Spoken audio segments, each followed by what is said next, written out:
ये जो कुछ आज है कल तो नहीं है, ये शाम गम मुसलसल तो नहीं है। नमस्कार, मैं हूं राजीव और आप देख रहे हैं घूमता हुआ आईना। देश का सियासी माहौल बता रहा है दोस्तों कि अगला चुनाव यानी 2024 का लोकसभा चुनाव फिर से राहुल गांधी बनाम नरेंद्र मोदी होने जा रहा है।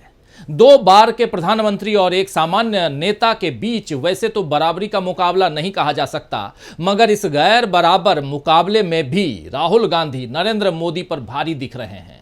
अभी ये तय नहीं है कि राहुल गांधी अगला चुनाव लड़ पाएंगे या नहीं, क्योंकि अभी उनकी सजा पर दायर पुनर्विचार याचिका पर फैसला आना बाकी है और राहुल गांधी की संसदीय सीट वायनाड पर उपचुनाव की तैयारी भी चुनाव आयोग ने शुरू कर दी है। यानी कानून और व्यवस्थाओं का सहारा लेकर कोशिश यही हो रही है कि राहुल गांधी किसी भी तरह सदन में नहीं पहुंच पाए।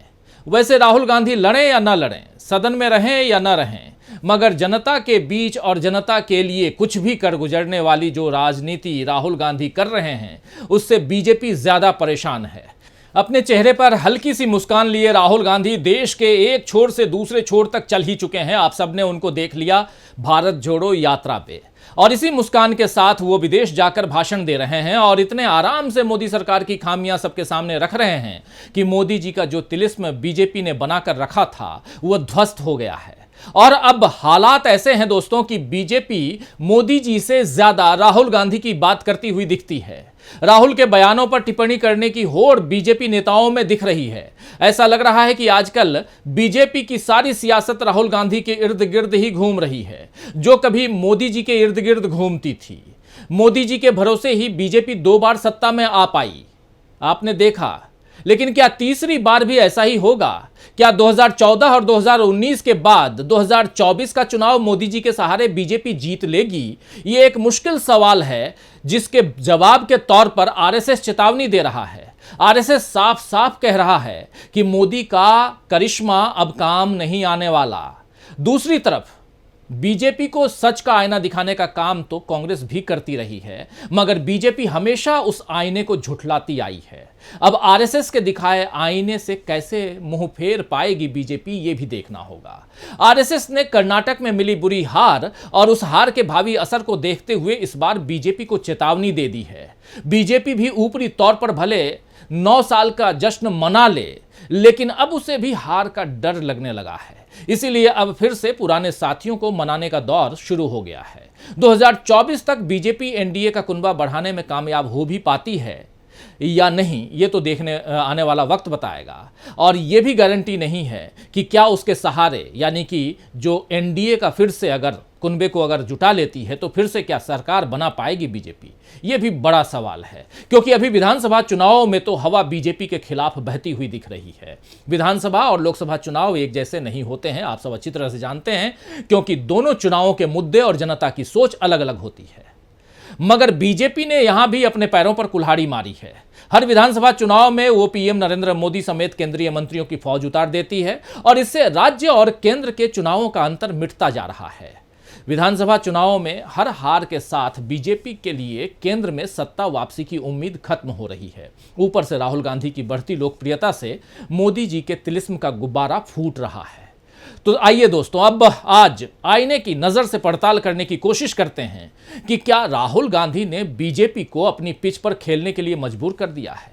क्या राहुल के भरोसे चल रही है बीजेपी की राजनीति?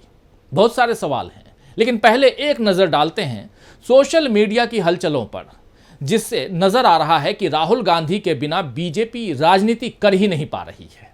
देखिए जरा। 10 जून को सुबह 6 बजे बीजेपी ने यह ट्वीट किया है, जिसमें लिखा है, मोहब्बत की दुकान, नफरत का सामान। राहुल गांधी के कैरिकेचर के साथ परिवारवाद, जातिवाद, दंगा, फूट डालो, राज करो जैसे जुमले अलग अलग सामान पर लिखे दिख रहे हैं। 10 जून को ही सुबह 9:07 पर किए गए इस ट्वीट में राहुल गांधी के अलग अलग मंचों पर दिए गए भाषण के अंश दिखाए गए हैं, जिसमें राहुल गांधी मुसलमानों पर होने वाले अत्याचार, देश में सांप्रदायिकता और नफरत के बढ़ने और लोकतंत्र और संवैधानिक संस्थाओं के पतन पर अपनी चिंता जाहिर की है। इस ट्वीट में एक तोते का चित्र है और साथ में लिखा है, बोल राहुल रहा, शब्द सोरोस के हैं। इससे पहले 9 जून को 3:01 पर किए गए इस ट्वीट में लिखा गया है, वो 4 लोग जिन्हें लगता है पप्पू एक दिन पीएम बनेगा, वो 4 लोग जिन्हें लगता है शासन उनका जन्म सिद्ध अधिकार है, वो 4 लोग जिन्हें लगता है गरीबी सिर्फ मानसिकता है, वो 4 लोग जिन्हें लगता है देश से बड़ा उनका दरबार, वो 4 लोग जिन्हें लगता है लूटो और लूटने दो, बांटो और राज करो। अब जरा इस ट्वीट पर नजर डालिए। ये ट्वीट है केंद्रीय मंत्री स्मृति ईरानी का। ट्वीट किया गया है 9 जून की शाम 4:35 पर। इसमें प्रियंका गांधी की तस्वीर वाले टी शर्ट को पहने एक व्यक्ति के साथ स्मृति ईरानी खुशनुमा अंदाज में बात करती दिख रही हैं। उन्होंने लिखा, ये है मोहब्बत, जब काम उनसे न बने और हम तक पहुंचे, क्योंकि वे भी जानते हैं कि हमने की है #9 years of सेवा। तो ये ट्वीट्स केवल एक बानगी हैं कि किस तरह बीजेपी बार बार अपनी बातों में राहुल गांधी को ला रही है। नफरत के बाजार में मोहब्बत की दुकान वाला राहुल का बयान ऐसा हिट हुआ कि बीजेपी भी उन्हीं शब्दों का इस्तेमाल करने पर मजबूर हो गई है। भले ही वो राहुल गांधी की आलोचना के लिए ऐसे शब्द का इस्तेमाल करे या ऐसा करे, लेकिन असल बात तो यही है कि बीजेपी उस पिच पर खेल रही है जो राहुल ने सजाई है। उस नैरेटिव पर बातें बीजेपी कर रही है जो राहुल ने तैयार की है। कुछ दिनों पहले बीजेपी अध्यक्ष जेपी नड्डा ने भी राहुल गांधी पर मोहब्बत की दुकान नहीं बल्कि नफरत का मेगा शॉपिंग मॉल खड़ा करने का आरोप लगाया था। फिर उपराष्ट्रपति जगदीप धनखड़ ने एक कार्यक्रम में यह बताया कि रियर व्यू मिरर में देखना क्यों जरूरी है। आपको बता दें कि राहुल गांधी ने अमेरिका में बीजेपी और आरएसएस पर करारा तंज कसा था कि ये रियर व्यू मिरर में ही देखते हैं, यानी केवल पीछे की बातें करते हैं, आगे की बातें नहीं करते, भविष्य की चिंता नहीं करते।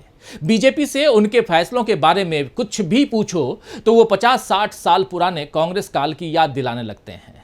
मजेदार तथ्य यह है दोस्तों कि अब कुछ बीजेपी सांसदों ने राहुल गांधी की बात को सच साबित करके दिखाया है। जरा इस रिपोर्ट को देख लेते हैं। भाजपा सांसद राजवर्धन सिंह राठौर, परवेश साहिब सिंह वर्मा और पूनम महाजन ने गुरुवार को राहुल गांधी को खत लिखा, जिसमें कहा गया है कि राहुल गांधी के मोहब्बत की दुकान के बारे में सुनकर बहुत अच्छा लगता है। अगर उनकी पार्टी सच में इस रास्ते में चले तो कितना बेहतर होता, लेकिन अफसोस कांग्रेस की कथनी और करनी में बहुत अंतर है। खत में यह भी लिखा है कि कांग्रेस के राज में ही सबसे अधिक दंगे हुए और नफरत की दुकानें सजाई गईं। नेहरू गांधी परिवार ने कांग्रेसी नेताओं के साथ किस प्रकार की बदसलूकी की, गांधी परिवार ने अपने ही रिश्तेदारों से किस प्रकार का अमानवीय बर्ताव किया। देश की महान विभूतियों के प्रति गांधी परिवार की नफरत आज भी प्रकट होती है। मोहब्बत की दुकान या नफरत का मेगा मॉल, मोहब्बत में नरसंहार और कांग्रेस की सियासी मोहब्बत, इन 3 शीर्षकों से लिखे पत्रों में नेहरू जी से लेकर इंदिरा गांधी और राजीव गांधी तक के शासन में हुई घटनाओं की याद दिलाई गई है। नेहरू जी पर अपने सहयोगियों और खासकर सरदार पटेल के अपमान का आरोप भी लगाया गया है। तो इन खतों के जरिए बीजेपी नेताओं ने राहुल गांधी की बात पर खरा उतरकर दिखा दिया है दोस्तों कि बीजेपी हमेशा 50-60 साल पुरानी बातों को ही करती है। अभी 9 सालों के शासन का जश्न बीजेपी देश भर में मना रही है, तो उसे केवल अपने शासन की बात करना चाहिए, मगर उसका जोर अब भी राहुल गांधी की छवि खराब करने पर नजर आ रहा है। बिहार बीजेपी के अध्यक्ष सम्राट चौधरी ने तो यहां तक कह दिया है, उन्होंने सीमांचल में एक रैली में यह भी कह डाला कि 50 साल के राहुल गांधी को राजनीतिक बुद्धि नहीं है। इससे पहले हरियाणा में बीजेपी नेता अनिल विज ने उन्हें अदना सा नेता बताया था। आप सबने सुना होगा। बीजेपी के नेताओं से यह पूछा जा सकता है दोस्तों कि जिस इंसान को वो अक्लमंद या बड़ा नेता नहीं मानते, उसकी हर एक बात पर इतना गौर क्यों फरमाते हैं। इससे तो यही समझ में आता है कि बीजेपी राहुल को अपने लिए सबसे बड़ी चुनौती मान चुकी है। खासकर भारत जोड़ो यात्रा के बाद तो बीजेपी के लिए यह चुनौती और भी बड़ी हो गई है। कर्नाटक में मिली बड़ी जीत के पीछे राजनीतिक विश्लेषकों का अनुमान यही है कि भारत जोड़ो यात्रा का अच्छा असर हुआ है। राहुल गांधी ने कर्नाटक में कांग्रेस के लिए प्रचार किया और इसका फायदा उसे मिला, जबकि पीएम नरेंद्र मोदी ने बीजेपी के लिए प्रचार किया तो उसके बावजूद हार मिली।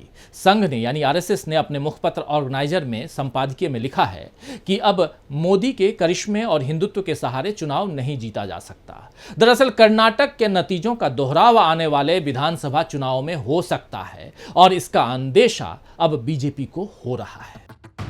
कर्नाटक में मिली हार से दक्षिण भारत लगभग बीजेपी मुक्त हो गया है और अब हिंदी पट्टी के राज्यों में भी बीजेपी के हटने के संकेत मिल रहे हैं। राजस्थान में इस बार कांग्रेस फिर से सत्ता में लौटकर इतिहास बना सकती है, क्योंकि बीजेपी अभी आंतरिक कलह में पड़ी है। वसुंधरा राजे के आगे बीजेपी हाईकमान झुक नहीं रहा और राजे भी अपना रसूख कायम करने में अड़ी हुई हैं। जिस तरह कर्नाटक में बीएस येदियुरप्पा और जगदीश शेट्टार जैसे नेताओं की उपेक्षा बीजेपी को भारी पड़ी, वही हाल राजस्थान में हो सकता है। मध्य प्रदेश में तो बीजेपी में भगदड़ मची है। कई बीजेपी नेता कांग्रेस खेमे में आ चुके हैं। अब प्रियंका गांधी जबलपुर में नर्मदा पूजन के साथ बड़ी सभा करने वाली हैं और इसे मध्य प्रदेश में कांग्रेस के चुनाव अभियान की शुरुआत माना जा रहा है। भारत जोड़ो यात्रा के दौरान राहुल गांधी ने मालवा और निमाड़ के अंचल को साधा था, तो अब प्रियंका गांधी महाकौशल में कांग्रेस को मजबूत करने में जुट गई हैं। प्रियंका गांधी के जबलपुर पहुंचने से बीजेपी घबरा गई है और इसीलिए शिवराज सिंह चौहान ने लाडली बहना की पहली किस्त जबलपुर से जारी करने का फैसला लिया। दिलचस्प बात यह है कि 12 तारीख को जबलपुर के पास कटनी में शिवराज सिंह चौहान साधु संतों का जमावड़ा करने वाले हैं। यानी मध्य प्रदेश में बीजेपी कांग्रेस के दबाव में दिख रही है। छत्तीसगढ़ में भी यही हाल है। वहां भूपेश बघेल की सरकार की पकड़ मजबूत बनी हुई है और इस बार भी बीजेपी को जीतना मुश्किल दिख रहा है। तो अगले साल हरियाणा और महाराष्ट्र में भी चुनाव हैं और इन दोनों ही राज्यों में बीजेपी की हालत सत्ता में होने के बावजूद खराब दिख रही है। हरियाणा में खट्टर सरकार ने जिस तरह किसानों के साथ सलूक किया, पहलवान बेटियों की उपेक्षा की, उसका सही मैसेज जनता में नहीं गया है। ऊपर से जेजेपी के साथ गठबंधन में भी दिक्कत आ रही है। महाराष्ट्र में भी शिंदे गुट और बीजेपी के बीच तालमेल की बड़ी कमी दिखाई दे रही है। लोकसभा चुनावों को लेकर अभी से दरारें नजर आ रही हैं और इसका असर विधानसभा चुनाव पर भी पड़ेगा, ये साफ है।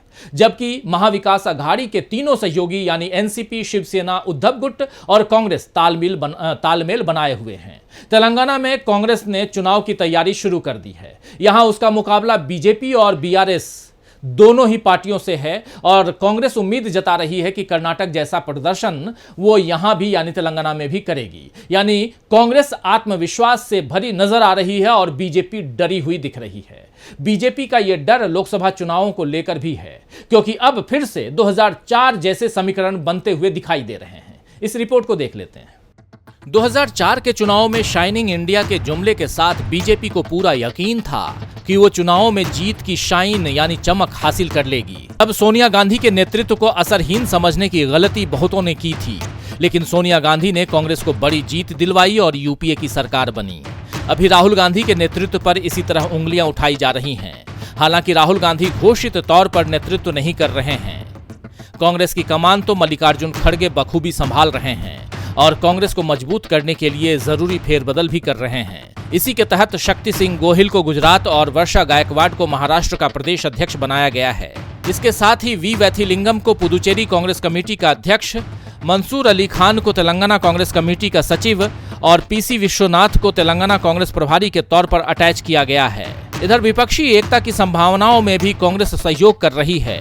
नीतीश कुमार और तेजस्वी यादव की पहल पर 23 जून को पटना में विपक्ष के कम से कम 15 दल जुट रहे हैं और इसमें मल्लिकार्जुन खड़गे और राहुल गांधी के जाने की संभावनाएं भी हैं। ये खबर बीजेपी को परेशान करने वाली हो सकती है, क्योंकि अब तक बीजेपी यही संदेश अपने प्रचार तंत्र के जरिए फैला रही थी कि विपक्ष के दल एकजुट नहीं हो पाएंगे, कम से कम कांग्रेस के साथ तो बिल्कुल नहीं। बीजेपी का प्रचार तंत्र ये समझाने में लगा हुआ था कि राहुल गांधी के नेतृत्व को ममता बनर्जी, शरद पवार, अरविंद केजरीवाल जैसे नेता कभी स्वीकार नहीं करेंगे। लेकिन कांग्रेस ने तो खुद से कभी ये दावा ही नहीं किया कि उसकी ओर से चेहरा राहुल गांधी रहेंगे और विपक्षी मोर्चा बनाने में जुटे दल भी अभी से किसी चेहरे पर बात नहीं कर रहे हैं। वे तो फिलहाल एक मंच पर जुटने की तैयारी में हैं। ये काम हो जाए तो बैनर और चेहरे का सवाल भी हल हो जाएगा, जैसा शरद पवार ने कहा है। तो विपक्षी दल समझ चुके हैं कि अलग अलग लड़ने से बीजेपी को हराया नहीं जा सकता और बीजेपी समझ चुकी है कि विपक्ष एक हो गया तो 2004 जैसी मात खानी पड़ सकती है। इसीलिए दोनों पक्ष संभलकर अपनी रणनीतियां बना रहे हैं। वैसे आने वाले चुनावों में कांग्रेस के पास खोने के लिए कुछ भी नहीं है और पाने के लिए पूरी सत्ता है, इसीलिए वो खुलकर चुनावी मैदान में उतर रही है। जबकि बीजेपी के पास सत्ता खोने का बड़ा डर है। 9 सालों के शासन का लेखा जोखा, वादों का पूरा ना होना और भ्रष्टाचार का सबूत देती मूर्तियों का गिरना, बड़ी ट्रेन दुर्घटना, महंगाई और बेरोजगारी के मसले पर चुप्पी, 2000 के नोट वापस लेने के फैसले का औचित्य, किसानों और खिलाड़ियों, सेना के जवानों, छात्रों और महिलाओं, अल्पसंख्यकों के अच्छे दिनों का हिसाब, बहुत कुछ है दोस्तों, जिन पर बीजेपी को जवाब देना होगा। लेकिन बीजेपी जवाब देने से घबरा रही है, क्योंकि उसकी जवाबदेही पर ही सवाल किए जा रहे हैं। घबराई बीजेपी किस तरह कांग्रेस का मुकाबला करेगी, ये देखना दिलचस्प होने वाला है। खैर, शायर ताज भोपाली ने ठीक ही फरमाया है कि इलाजे दर्दो गम जिंदगी कहां से लाएं, इलाजे दर्दो गम जिंदगी कहाँ से लाएं, कहो जो सब्र करें सब्र भी कहाँ से लाएं। तो आज के लिए बस इतना ही, फिर मिलेंगे खबरों के नए आईने के साथ। तब तक देखते रहिए डीवी लाइव। नमस्कार।